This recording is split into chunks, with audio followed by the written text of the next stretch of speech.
ये तो वही लड़की है, ये अदील के साथ क्यों घूम रही है?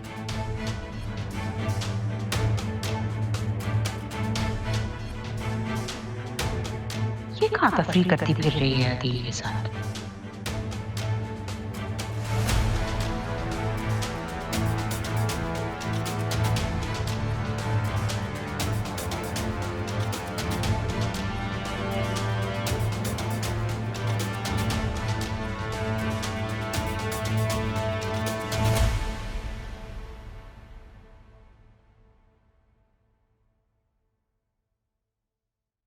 अस्सलाम वालेकुम। वालेकुम सलाम। बात हुई छोटे साहब से? हाँ, उन्होंने कहा है कि मेरी ड्यूटी पापा के पास लगा देंगे। ये तो बहुत अच्छा हो जाएगा ना। ये तुम मेरे शौहर के साथ कहाँ गई थी? वो बेगम साहबा, इसकी तबीयत ठीक नहीं थी ना, तो इसलिए अदील साहब से कहा था कि इसे डॉक्टर पे ले जाएं। बड़े साहब भी घर पे है ना।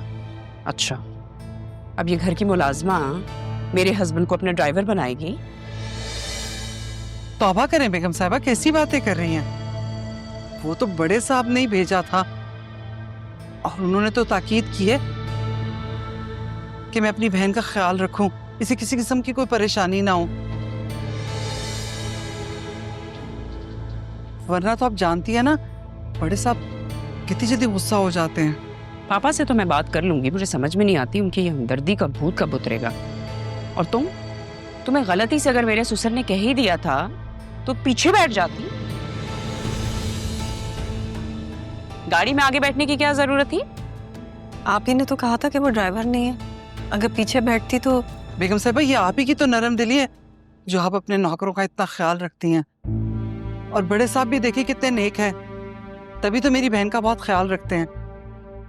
और रही बात छोटे साहब की, वो तो इसे अपनी बहन मानते हैं। अच्छा बस बस, तुम ये अपनी हमदर्दी जो है ना, इसको अपने पास रखा करो, और खास तौर पर तुम कंट्रोल करो अपने आप को।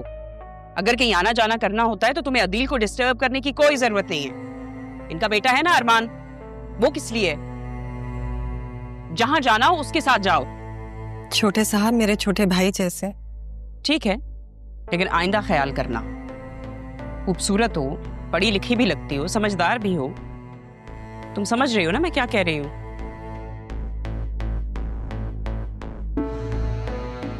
अब खड़ी क्यों हो? सारा दिन अगर कमरे में रहोगी तो जाहिर सी बात है बीमारी होगी।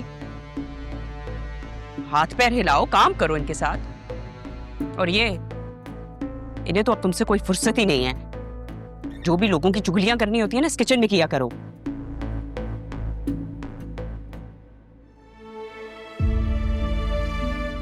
आप अपना दिल बुरा मत कीजिएगा, इसमें इनका कोई कसूर नहीं है।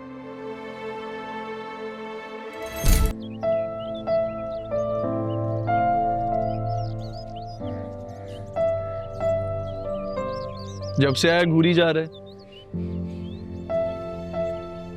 क्या हुआ?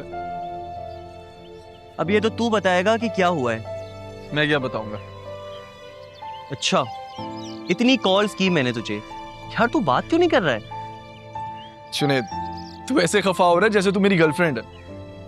उसी का पूछने के लिए ही मेरी बीवी ने मेरा दिमाग खराब कर रखा है। 212 दफा फोन करवाया है फरवा ने, और 213वीं मर्तबा तूने अपना फोन ही ऑफ कर दिया। और तू ऐसे उल्लू की तरह मुंह लटकाए क्यों बैठा है भाई? ओ हाँ, कहीं ऐसा तो नहीं कि आपकी मलका आलिया ने अपनी सल्तनत में दोस्तों से बात करने और हमारे दाखिले पर पाबंदी लगा दी है? अरे यार, तू अभी भी मुस्कुरा रहा है, बता दे यार, उस दिन ऐसा रेस्टोरेंट में क्या हुआ था जो तूने फरवा से कहा था कि खुदा ने आपको वसीला बनाकर भेजा है? अब ये बात उसके दिमाग में बैठ गई है। वो तो वैसे ही मेरे मुंह से निकल गया था। भाभी को कहना मेरा वहम था। हो, वहम? एक बात कहूं, एक तरफा मोहब्बत भी एक वहम ही होता है। इससे अच्छा कि इंसान किसी जानवर को पाल ले और उसके नखरे उठा ले, क्योंकि एक तरफा मोहब्बत में इंसान खुद को ख्वार ही करवाता है यार। खैर, मैंने तुझे डिटेल्स का कहा था।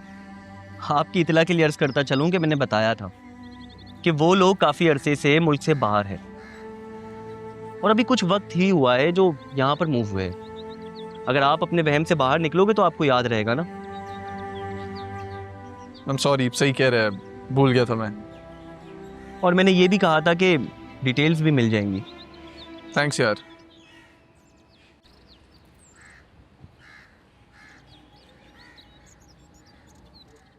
क्या हुआ?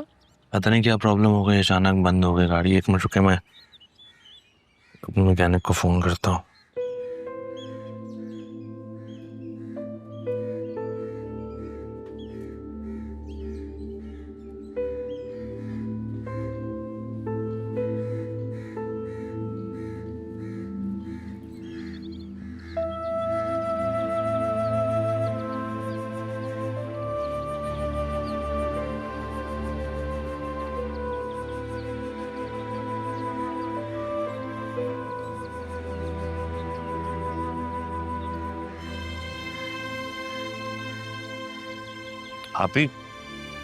अभी आप कहाँ जा रही हैं? मेरी वजह से बहुत प्रॉब्लम हो रही है नादिल, मैं खुद से चली जाऊंगी। नहीं प्लीज, आप बैठे हैं, आपकी तबीयत भी ठीक नहीं है। मैं बस फोन कर देता हूँ, वो आ जाएगा, गाड़ी ठीक हो जाएगी। मुझे माफ कर दो आदिल। आप ही प्लीज बैठे हैं। यार जुनैद, ये बड़े लोग इतने बेहिस क्यों होते हैं? क्यों, क्या हुआ?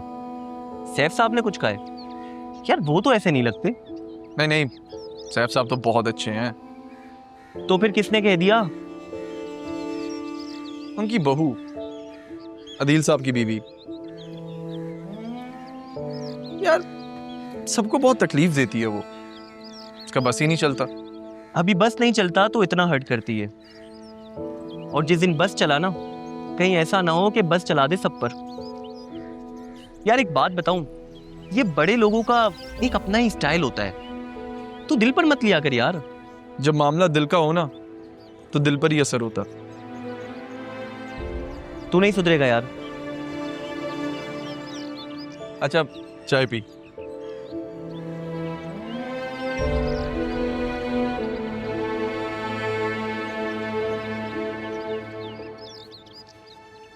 अम्मा भी के गुजरने के बाद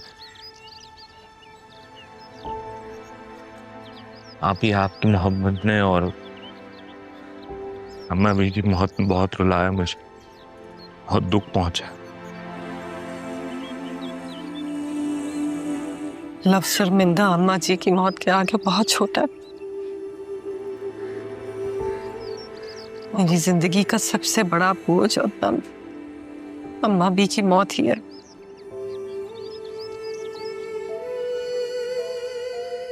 पता नहीं मैं अब तक कैसे जिंदा हूँ। अभी आप मेरा इंतजार कर लेती।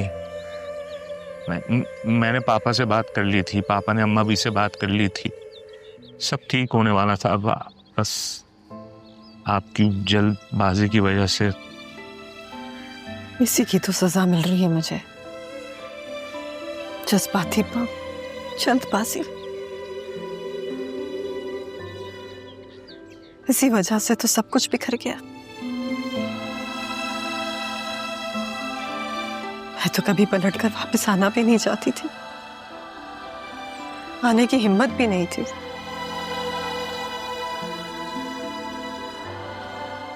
मगर औलाद की चाह ने मुझे लौटने पर मजबूर कर दिया।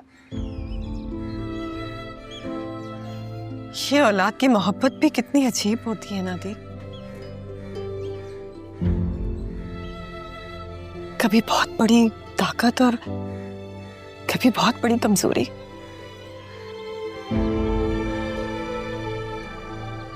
बस इसी औलाद की मोहब्बत ने मुझे वापस आने पर मजबूर कर दिया। तुम लोग के आगे हाथ जोड़ने पर मजबूर कर दिया। मेरी बेटी को सहारा देने पर मजबूर कर दिया। बहुत बड़ी सजा काटी मैंने दिल। आप ही प्लीज, आप ही ऐसा ना करें प्लीज, हाथ मत जोड़ो।